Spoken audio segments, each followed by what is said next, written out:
Some of the stuff I know we gonna use, some stuff we not. So okay.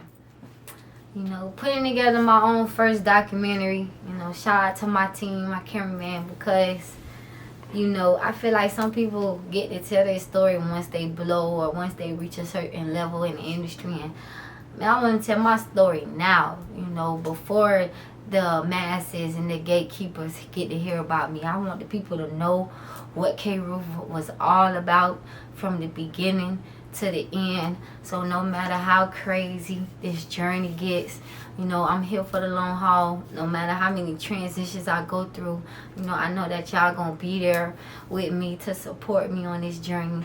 And yeah, y'all know the vibes, man. We just going against the grain. So, you know, how it all started was, you know, me just as a little girl. You know, I just always knew that I was going to be something or become someone. You know, I've always just wanted to uplift people, get a message out there. You know, I've always been a little hustler. You know, I used to be in the neighborhood selling candy. I'm talking about walking around making t-shirts for people. I used to be on LimeWire making bootleg CDs and selling mixes. Like, I've always just been into something, and music has just always been my passion, you know. And even as a little girl, man, starting in the church and having that foundation, you know, I was always going through a lot through my upbringing. And I don't know, man, I feel like my whole life is just a big testimony. Like, when people ask what's up with K-Ruth, what's K-Ruth, man, I am a living, walking vessel. You know what I'm saying? Like, my whole life is, I feel like it was already written. Like, everything that I went through, I was supposed to go through it to be where I am now, to get to where I am going. Like, I think I understand that. I think it's all starting to come together and make sense. And the biggest lesson that I've learned through all of this, y'all, is that this game is like a train, man. Life is like a train, you know. Some people gonna get on, they gonna hop on, you know, then they gonna get off at the next stop. Some people gonna get on, they gonna ride with you forever. But this life is like a train, and one thing about it, no matter who gets on or get off or stay with you, you got to complete that destination. You got to finish it out. And if it's anything I'm thankful for, I just want to thank God for always giving me a clear mind. You know what I'm saying? A strong foundation. Like, man, I have a strong team now. I remember 2-3 years ago, I used to be like, oh my God, I don't have a team. I don't have this person doing this or that. And as I look back, man, it just came. Like, over time, it just came. And I got people that are reaching out that just want to help. They see the potential. And, you know, it's been a lot of ups and downs on this journey. But I have definitely started to enjoy the process. Like, you know, I already feel like I blow. Like, I already feel that success. Because, you know, I'm a hometown hero. It's little girls that look up to me now. And as I look back, I'm like, I can't complain. I got to be grateful because, you know, I just ask God for us to be able to go out here and use my music, use my message, use my voice. as a testimony to have security in life, have a great career, and be able to touch people. And I have that now. So it might not be on the level where I want to be. Like, I might not be Billboard right now today, but I'm definitely already successful. So what's something you love about K-Ruth or something you always wanted to ask her? Something I love about K-Ruth from DJ Pun, keeping it real underground radio. I love her hard work, her hustle, what she do for the city, what she brings to the table. And one thing I want to tell her is that we're here to help her. Whatever she needs, we're there for you. We got you. Man, my first rodeo, like my first 2-3 years in the game. Oh man, it was crazy. Like, I started in 2016. My first manager was Rodeo Promotions. He was a club promoter, and he reached out. He saw what I was doing, and that's why he promoted me like a club. So that's kind of why, like, I moved the way I moved, because that's the foundation that I learned.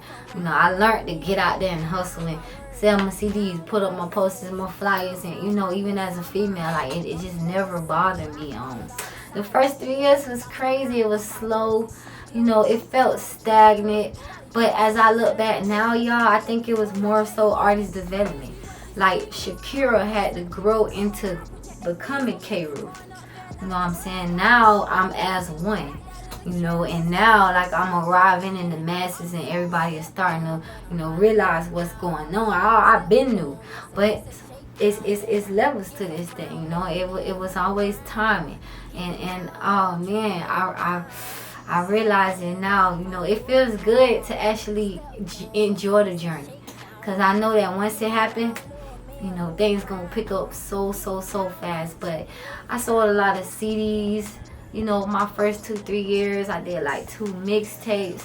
I never had any videos out because I was subconscious about my size, my weight. I think I was like 170 pounds or something. So, like, I don't know, man. I just think that first part was artist development.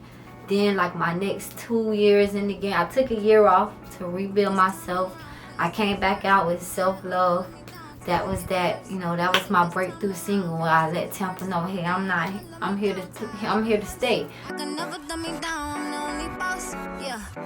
I'ma put myself first. You know what I'm saying? And with Self-Love, I really had to learn myself. I really had to love the business. And you know what I'm saying, and really understand that it's not, this music is fun, but this business part was what matters. So like I said, man, it's just been a complete journey. I wasn't as sharp as I was back then. It's a lot of things that I'm grateful for over the process. Definitely. So my daily life as an artist is like, it's crazy. Sometimes I feel like a popular loner. I'm someone that everybody loves. But when I go home and the curtains close and, oh gosh, I'm all by myself. It's crazy. I sometimes I like to get up, work out, read. I'm always busy on my phone because I'm running 5-6 pages. I'm uploading content. I'm always doing something. Like, I probably get to go to the studio periodically, just because I fund everything. So I go when I can, or I be spaced out, so I have to make time for different things. But my personal life is kind of I've tried the relationship thing. I've tried to, and it just seemed like my life could get so fast sometimes, and really I'm just chasing my dreams.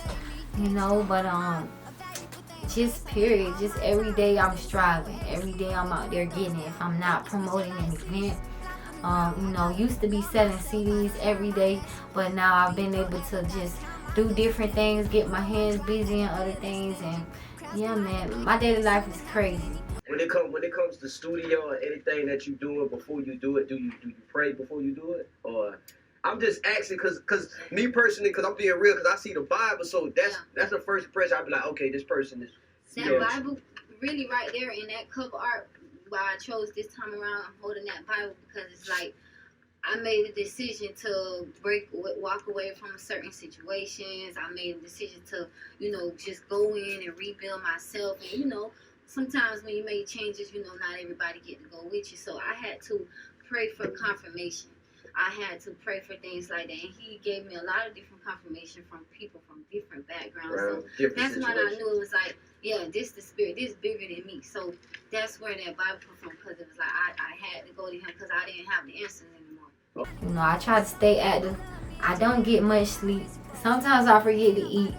And yeah, but I love it though. I can't complain. Like, I actually had to take a week off just to reset, get my mind right, and enjoy my house for a minute, because I'm just always on go, man. I feel like one day off, I might miss something. So every day is like my last day. I give it my all, definitely.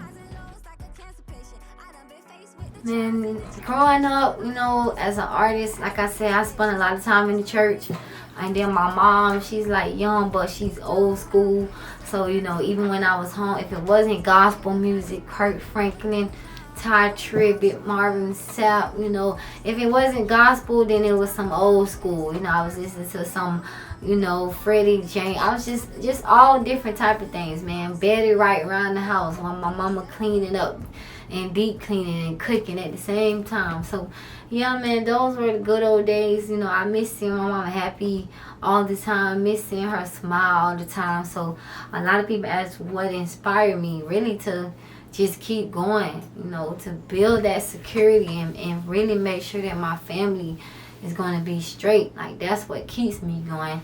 But I be inspired by artists like Lauryn Hill, with her consciousness and her presence. I always get the Deja similarity, I guess, our tone or our style or, whatever, but that's my baby. But even in middle school, I love me some Weezy, Drake, and Wayne. Like, definitely, I was a Young Money diehard. Yeah, I don't really have that many, a lot of old school rappers, because I kind of was just always occupied doing stuff. But yeah, definitely, that's what inspires me and keep me going for sure. Yes, man, every day, no days off. I'm booked and busy. I got a lot going on, but that's to be grateful for. Because I remember when I was home with nothing to do. I'm on Instagram all day, watching stories all day. And now these days I'm so busy that I barely have time to, So yeah, man, I'm doing the Daily Bread.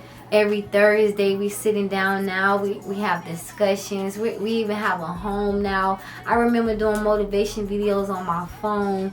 Just trying to get my own testimony out there. And now it's turned into an entire podcast. Because you definitely don't have that down southern accent. Who is money? I'm the life of what everything I do.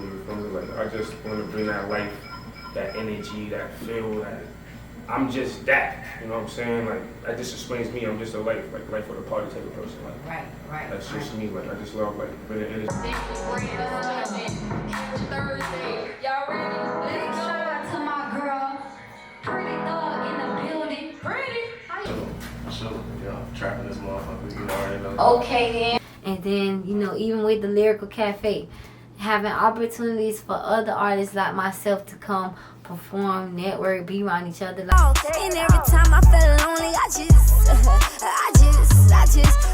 shake it off. When all them problems come against me, I just shake it off. And when them niggas turned on me, I just shake it off. And every time I felt lonely, I just.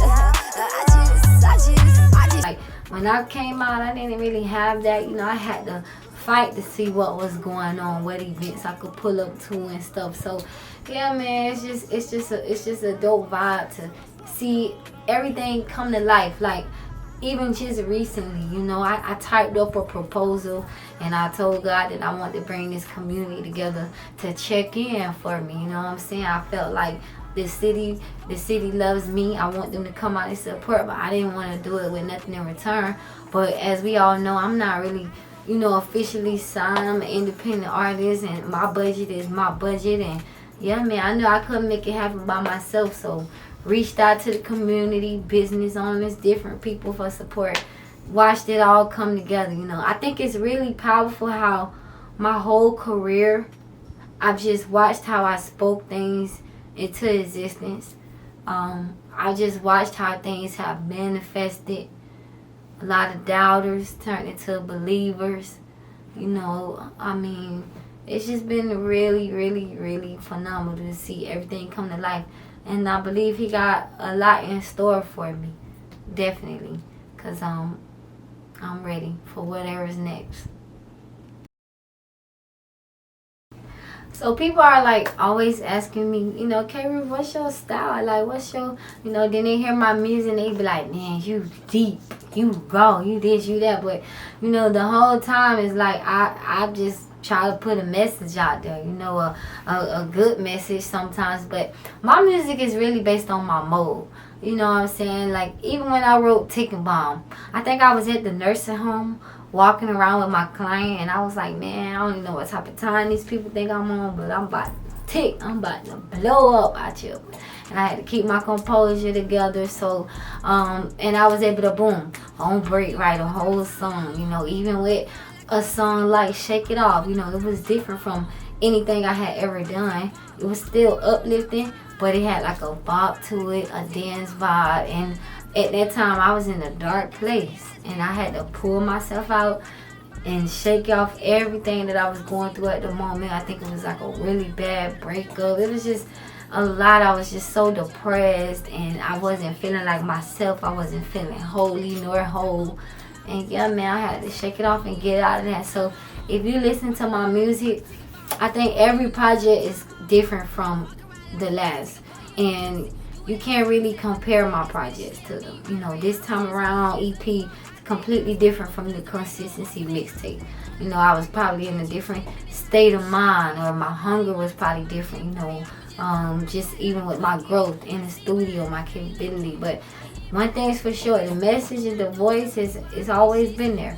I was going down a dark road. Who thought I'd make it this far? Only I know. I've been doing big things since I was 16. Put my mama in the car, let her write it off in my name. Go to my mama always said, you made your bed, you gotta lay in it. You gotta accept the punishment. No, you can't plead the fifth. You might have thought you got away. You gotta answer Jesus still. It's gonna be somebody days, new levels, new levels. And it's never gonna change. But you know, each song I'm sure is gonna be different. You know, got some new shit on the way. You know, even with check-in, like I said, I just felt like people around need to respect the legends, respect people that's doing things, learn how to give people their roses. You know what I'm saying? That's why I'm doing my own documentary right now, because I just feel like exposing it. You know, going ahead and getting that attention right now. You know, I used to be at the podium in church, and I used to be at choir rehearsal, and I used to, like, you know, be practicing the songs, but when we would sing, I would close my eyes and I would just envision that I was selling out arenas already. Like, I always used to be like, I'm at the Amelia Arena, like I'm already doing this. Like, so I know that my end goal is to definitely be a mega superstar. Like, not a halfway superstar, not a, you know, a midway superstar. I'm talking about maximum, international, known across the world. You know, even when I leave this earth, my legacy is going to live on. My foundations, my charities are going to live on and still be operating in full, you know, motion. So that's my goal, man, to be able to use this music, use my message, use my platforms, use my podcast, use this, that, to touch people and to, you know, break into the industry and also gain security, you know, from me and my family, and just to be happy and have that freedom, that liberty, be able to really see life and travel. And, you know, I want to build youth centers up. You know, I want to start a single moms foundation. Like, it's just a lot of things that I want to do. But I feel like the music is my ticket to get in and be able to open the door and do other things. You know, buy a block up, get some real estate, have my cousins working for this, doing that. Like, we all, everybody, you know, I'm not going to give nothing to no one that doesn't want the opportunity, but just to be able to be in the position and be able to provide the opportunity, yeah, that's what I want. You know, and eventually a family would be nice, you know, so I can keep the legacy going and things like that. But I just know I want nothing more than success. You know, I've always thought about acting sometimes, you know, if I ever cross over into that, just know that that layer was always there. It wasn't hidden. But yeah, man, I got the Grammy tatted on my arm right here. It say 8/10/97, you know, so the year I was born, I got a Grammy. Because when I do my Grammy speech, I'm definitely going to hold it with this hand right here. And I'm going to say that I manifested this shit. And yeah, man, that's just how it is. Life.